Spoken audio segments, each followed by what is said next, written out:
good morning, good evening, good afternoon, good whatever it is, wherever you are.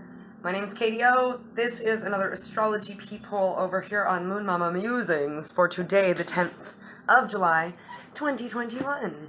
Alrighty, so today we have our new moon in the sign of Cancer at 8:16 Bangkok time. It'll be 9:16 p.m. Eastern Standard Time. Yeah. So, new moon in Cancer. Guys, this is a big one, alright? I want to talk about this for a minute here. Before I even get to the astrology about, like, actual aspects, I want to talk about this actual new moon in Cancer here. First of all, let's see. Moon in Cancer. Sun in Cancer. And what sign is, or what's the planet that rules Cancer? Oh yeah, the moon. Alright? This is very, very important, alright? It's super subconscious, super emotional, super watery energy, but on all fronts, guys. This is like the flash floods are coming in. We're being like completely drowned in moony energy right now. I mean, it's beautiful, but whoof, boy, girls and boys. I also want to point out, this is the first Cancer season of the Age of Aquarius. The Age of Aquarius is all about innovation, yeah, about changing what once was to make it better for the future, to innovate it in such a way that it will be able to be more sustainable, to be more humanitarian, to be more inclusive, a rewriting of the ways things are in such a way that we discount what doesn't serve us anymore and bring in the things that are more useful to us. So humanitarianism is going to become super important for us in this age, and all of these wonderful things. But Cancer is it's the sign of home. It's the fourth house. It's how do we feel about, like, how do we feel about our relationships? How do we feel about our parents? How do we feel about our lovers? How do we feel about our children? How do we feel about the four walls that we build around us and the structure under the floorboards of this? This is all really interesting energy. I mean, the sign of Cancer has a lot to do with our stomach, our mucosal barriers. So the way we absorb nutrients, all right? How things are filtered out of the digestive organ and the processing organs that aren't useful for the body and in fact can harm the body, and how it processes the things that is essential for the body. Yeah, it also has a lot to do with our breast, our womb, our ovaries. So it does have a lot to do with feminine energy, loves. This is an extremely feminine moon. We have a lot of like high priestess empressy energy in here. It's really, really important. And I mean, a new moon in itself it's when we can't see the moon, but we know it's there. So it's a really good time to write what we want into our future, to sow the seeds for the most positive representation of us moving forward, to manifest, to ask the universe for the things that we want in great detail, and to be sure about it because we're using our heart space and we're tapped into our intuition and our subconscious. And knowing that, yeah, I've done all this work, and maybe before I couldn't really trust ourselves. Like, we couldn't trust our emotions, we couldn't trust our subconscious because, like, we were just too marred by all of this PTSD in a way. It's like we had emotional PTSD. We had been beaten up, we went through a lot of shit, and we needed to take away all of those old wounds to just, like, thin the crop so that we could move forward in a more productive way. Our wounded warrior energy wasn't working for us anymore. Our victimhood wasn't working for us anymore. Our self-sabotage, it wasn't working for us anymore. All of that shit had to go. It had to go. And now with this new moon, they want you to, in Cancer, right, with all this feminine moony energy, they want you to consider, right, you've taken away the things that don't work for you anymore, but what do you want to put in their place? And what is going to be stable and long-lasting and full of love for you? What does your heart song sing about your home? Anything that your home space involves. What does your heart song sing about your family, about the job that you do, about the man or woman that you want to be with, about the place you want to live, about the car you want to drive? Like, what is it about the homey things that make you feel loved and belong that you have taken away that didn't suit you anymore? And how do you want to rewrite those now? The slate is blank and you are capable of putting whatever you want in it. You have a blank canvas and you're an artist. Paint the picture of what you want for this coming cycle. It's very important. What do you want for the Age of Aquarius? This Cancer moon wants you to tell them. Set it all up, girls and boys. We are literally a little bit less than a month away. Yesterday, the 8th of the 7th month, is a month away from the Lionsgate portal, which is the luckiest day of the year, the 8/8 portal.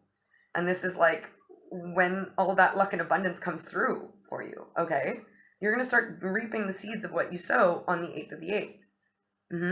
This is also just after the Mayan calendar turns.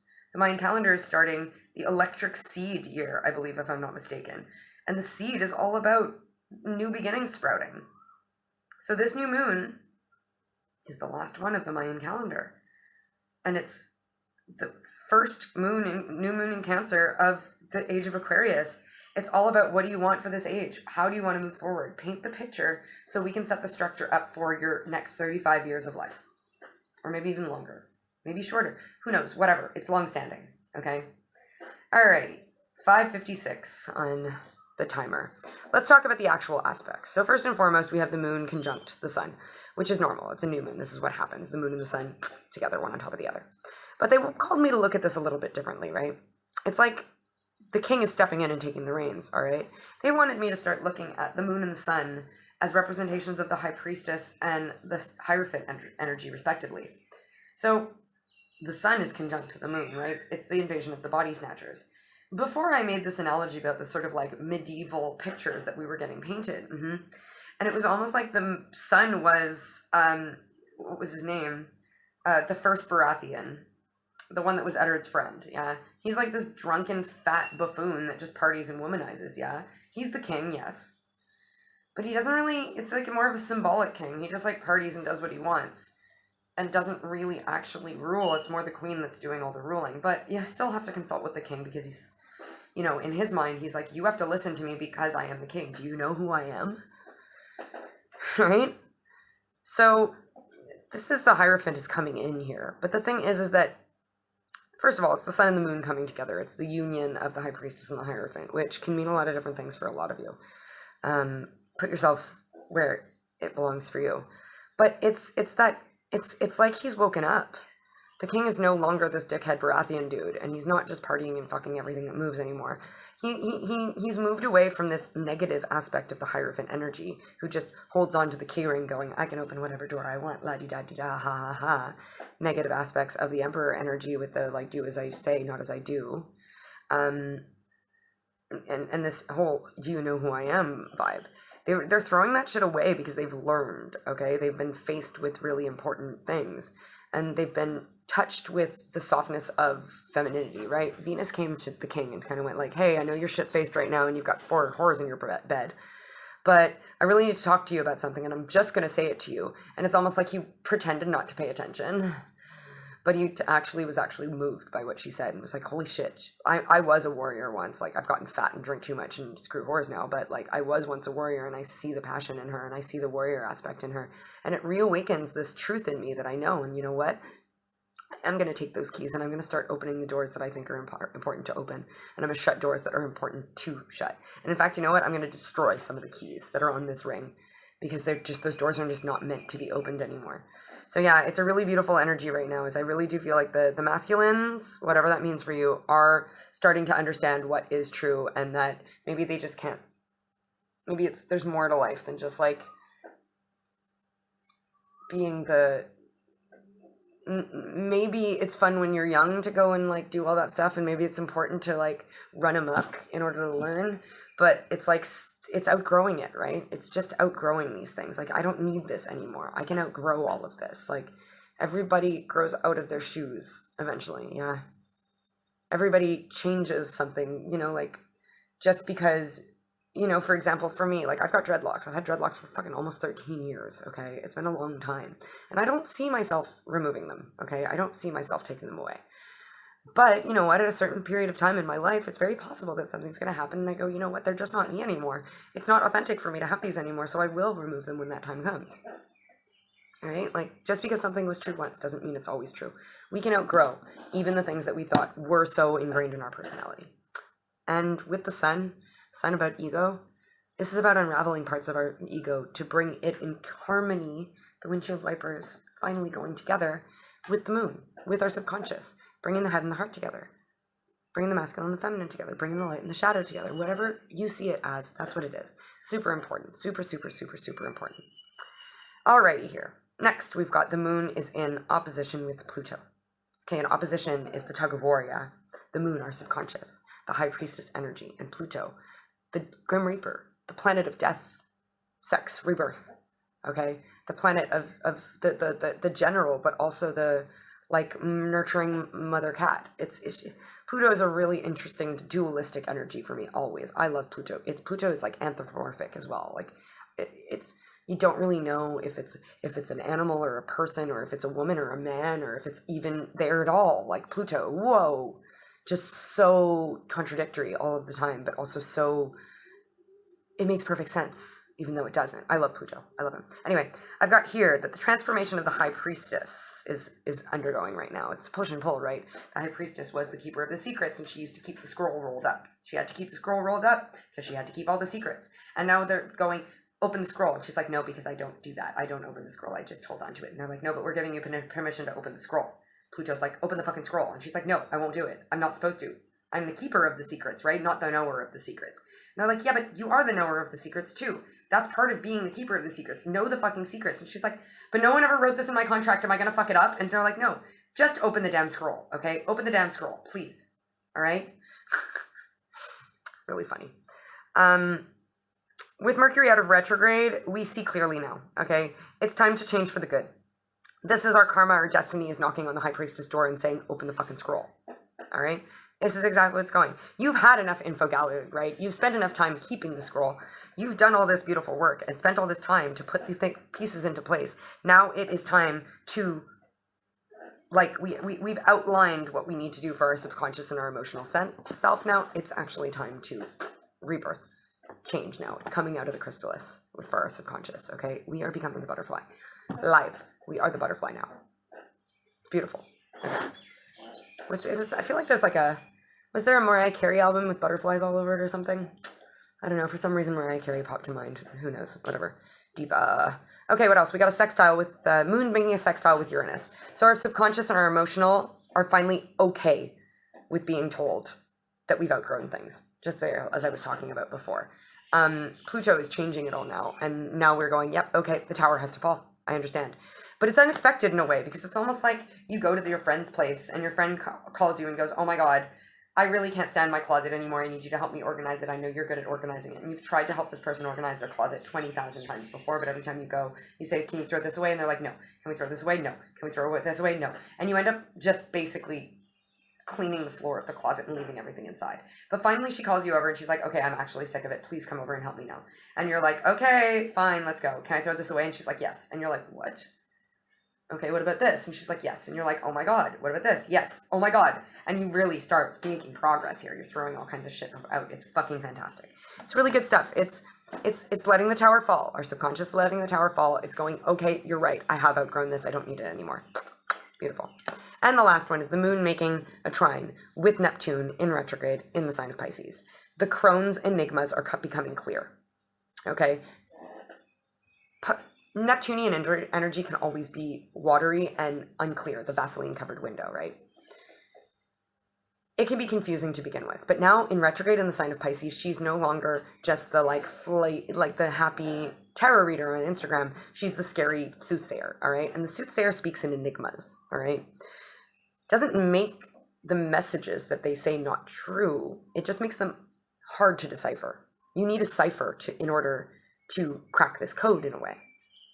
So it's like you've been going to the soothsayer and they're saying all these things that it's garbled mess. You don't understand it. And finally, with this trine, you've gotten the cipher. You've gotten the code. You understand how to crack this enigma. And now you're realizing, oh my God, that's what she was saying. Oh my God, it all makes sense now. The rose-colored glasses are coming off. Remember, Mercury retrograde shadow ended 2 days ago, okay? The rose-colored glasses have come off, and we took a little bit of time to integrate this stuff. But now we have the cipher, and now we can understand what the soothsayer had to say. And it's bringing great healing and clarity for us. Okay, darlings, it's really beautiful, beautiful, beautiful, beautiful energy. Like, wow. Good, really good stuff. All right. Let's call up the cards and see what they have to say about today. No, that's too many. Whoa. Sorry, guys. Whoa, just throwing you around here. I think it might be this one, actually. If you came out. Oh, yeah, it's two of them. So we have the void and the portal. Stop, embrace winter, great cosmic womb. Okay, the reason why, they're saying the reason why you've been feeling so lost in space right now is because you're in a womb. You may not understand that from the inside, but when you're born and you realize you've been inside of the fucking chrysalis, you go, oh shit, that's why it's so dark in there. That's why I had to be isolated, because I was literally developing. Oh my God, that's really interesting. It's the realization right now, right? The rose-colored glasses are off, that you're coming through the portal out of this womb, and then you look back and go, oh my God, I was inside of a body. That's why it was so dark in there. That's why nothing was moving. That's why it was quiet and nobody listened, heard me calling out and going, help, help, help. Holy shit, I was in the womb. But now we're at the portal, right? The doors are opening. You decide. Rewards. Wild card. Again, I'm being called to tell you guys that some of you guys have a wild card coming in. Is something that you discounted. It's like something that was already eliminated in previous rounds of eliminations is coming back in because it didn't get a fair chance. The universe is going, sorry, you didn't give this one a fair chance. It got eliminated too early and it didn't give you, it's like RuPaul, you know, like it's Shangela. Shangela's back, like for the 4th season in a row. She's jumping out of a fucking box again. And you're like, seriously, Shangela? Not again. All right, look, I'm wearing my RuPaul t-shirt even. All right, it's very important. Shangela's coming back, okay? Hallelujah, bitches. All right, she was in the box and now she's being born yet again so that she can show people that she's actually a force to be reckoned with. All right, you've got a wild card coming back in, darlings. And whatever it is, it's coming in very, very different now. It's learned its lesson. It has polished up its drag and it's coming back in a proper competitor in the series. It's not going to be wearing corn no more. All right, girls and boys. She's coming in full triple threat, force to be reckoned with. You're fucked, okay? You're fucked. But the whole point of this is that, like, you can't, like, an infant in the womb can't understand that it's inside of a body being developed until it is born and sees, holy shit, I was literally inside of my mother becoming a human that was capable of coming out. If somebody would have heard my cries 2 months ago when I got consciousness and tried to get them to get me out earlier, I might not have survived the birth because I would have been premature, yeah? And I would have had to go into some false incubator. I mean, yeah, the false incubator on the outside of the womb can help, right? In a pinch, it helps premature babies, right? But it's not ideal. The ideal is to let the baby come to fruition inside of the womb. And yeah, it's not comfortable for some of these babies that are like, let me out. But it is what it is. All right, we got 2. We have the white swan and the eagle. The white swan is the power of the divine grace is within you. Okay, the womb, right? You're incubating some sort of divine grace union, something right now. You're cultivating something now. And the eagle, you're learning all aspects of spiritual connection and reaching new heights. Guys, this is all about getting the greater perspective. Again, it's confirming it. Like, the power of the divine is within you. You're birthing something, and you're not going to know what it is until the baby is born. Yeah, it's like olden times, they didn't have any way of telling what the gender of the baby was. You just had to wait till the baby was born. Okay, that's what this is you're learning all the aspects of spiritual connection and reaching new heights. You're reaching new heights. You are reaching for the stars. You are starting a new chapter in your life. You are being born out of the chrysalis. You are the butterfly. All right, this is no ifs, ands, and buts about it, guys. And sometimes, look, birth is not pleasant. It's not nice. There's blood and guts and staples often involved. It's not very nice. It's really not beautiful, but it's an ends to justify a means, or a means to justify an ends, rather, right? Like, the end goal is you bring a human being into this world to experience your love and to grow and experience the beauty of life, right? Even though it's a complicated thing, life. It's hard. You're going to scream and cry and have to push and be completely exhausted and drained entirely by the end of this birth, but it'll be beautiful when that baby is born, darlings. All right, that's it for me. I'll see you over in Instagram. I'm going to be doing a live. So, yeah. I'm sorry for anything you're going through if I made you feel a certain way. Thank you so much for lending your energy to this circuit and being a gorgeous, amazing, beautiful human being. I love you to the ends of the earth and to infinity and beyond, and I accept this, and I hope you do too, but if not, that's cool. I'll catch you next time. All right, bye guys.